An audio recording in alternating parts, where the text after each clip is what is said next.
Welcome to इसवा food. अस्सलाम वालेकुम। आज हम बना रहे हैं खोया। घर में खोया बना रहे हैं जो बहुत ही दानेदार, बहुत ही ज़बरदस्त किस्म का बनता है। बाज़ार में तरह तरह के खोए आ रहे हैं, बहुत नकली चीज़ें डाली जा रही हैं खोए की मिकदार बढ़ाने के लिए। तो बेहतर है कि हम क्यों ना घर में बनाएं। इतने मज़ेदार खोया बनता है इसी तरह जैसे दानेदार बाज़ार का होता है और बिल्कुल खालिश होगा, तो घर में दिल भी मुतमईन होगा हमारा। तो इसलिए हम आज घर में ये खोया बना रहे हैं। चलें फिर रेसिपी देखते रहें आप। तो हमने ये दूध ले लिया है, फुल क्रीम दूध ले रही हूँ और गाढ़ा गाढ़ा दूध होना चाहिए, उससे खोया आपका बहुत ही बेहतरीन बनेगा, वरना आपको टाइम लगेगा। अगर आपका मिलावट वाला दूध हुआ पानी से तो उसको पकाने में और दूध को खुश करने में टाइम बहुत ज़्यादा लगता है।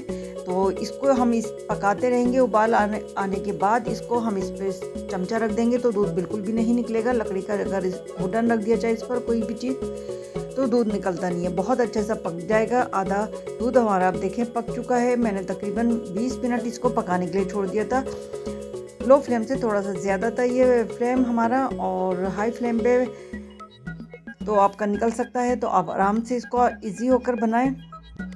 तो ये इस तरह थोड़ी थोड़ी देर के बाद चमचा चलाते रहें आप। इसके अंदर जो मलाई आएगी इसकी उसको साइड करते रहें। इस तरह से हमारा ये दानेदार खोया इसी तरह तैयार होता है। तो साइड से भी आप निकालते रहें इस तरह। बहुत बेहतरीन आपका माशाल्लाह से खोया तैयार होगा। तो काफ़ी देखें दूध गाढ़ा हो चुका है हमारा,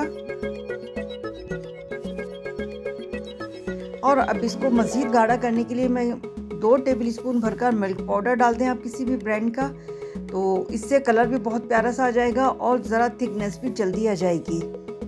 अगर आप ज़्यादा डालना चाहते हैं तो डाल सकते हैं, वरना मैंने 2 टेबल स्पून लिया। 1.5 kg दूध था मेरे पास। तो इसमें थिकनेस लाने के लिए और कलर लाने की वजह से मैंने डाल दिया है। अब आप चमचा जो है मुस्तकिल चलाते रहें। नीचे से लगा हुआ खोया बिल्कुल भी अच्छा नहीं लगता है। पहले ये था कि दूध था हमारा जो जिसको हमने दूध पका लिया तो उस वक्त दूध लगता नहीं है। अब तकरीबन इसमें हमने मिल्क पाउडर भी डाल दिया है। तो इस तरह मुस्तकिल हमें चमचा चलाना है और साइडों पे से हटाते रहना है। इससे जो खोए का दाना होता है वो बनता है।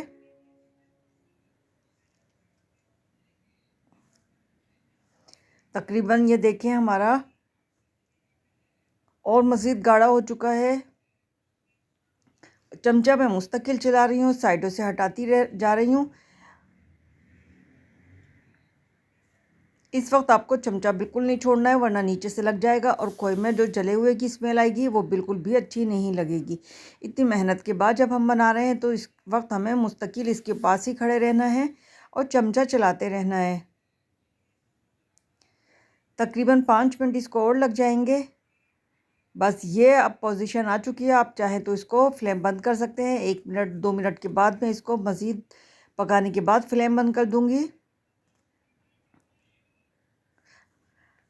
फ्लेम बंद कर दिया है हमने। अब इसको हम कर लेंगे ठंडा। ठंडा करने के बाद मैं निकालूंगी इसको डिश में। जैसे ही हम इसको ठंडा करेंगे इसमें थिकनेस खुद ही आने लगेगी।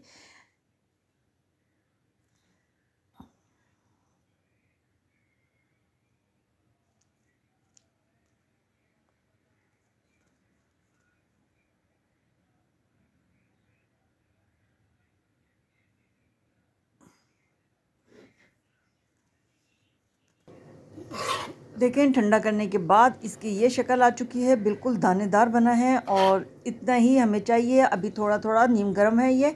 जैसे ही बिल्कुल ठंडा होगा ये बिल्कुल बाज़ार की तरह खोया बन जाएगा। तो ये बहुत ही ज़बरदस्त रेसिपी है, आप इसको ज़रूर ट्राई करें। जब भी आप कोई चीज़ खोए की बना रहे हो तो घर में कोशिश करें कि घर में बनाएं। बहुत आसानी के साथ बन जाता है और आप इसको फ्रिज में भी 1 हफ़्ते तक रख सकते हैं, ख़राब नहीं होगा। वैसे दूध की चीज़ें ज़्यादा रखनी ही नहीं चाहिए, फ़ौरी फ़ौरी इस्तेमाल कर लेनी चाहिए। तो ये मज़ेदार दानेदार खोया तैयार है। तो फीडबैक आप ज़रूर दिया करें। मेरे चैनल पे अगर नए हैं तो मेरे चैनल को सब्सक्राइब कर दें, लाइक करें। मिलते हैं किसी और अच्छी बेहतरीन रेसिपी के साथ।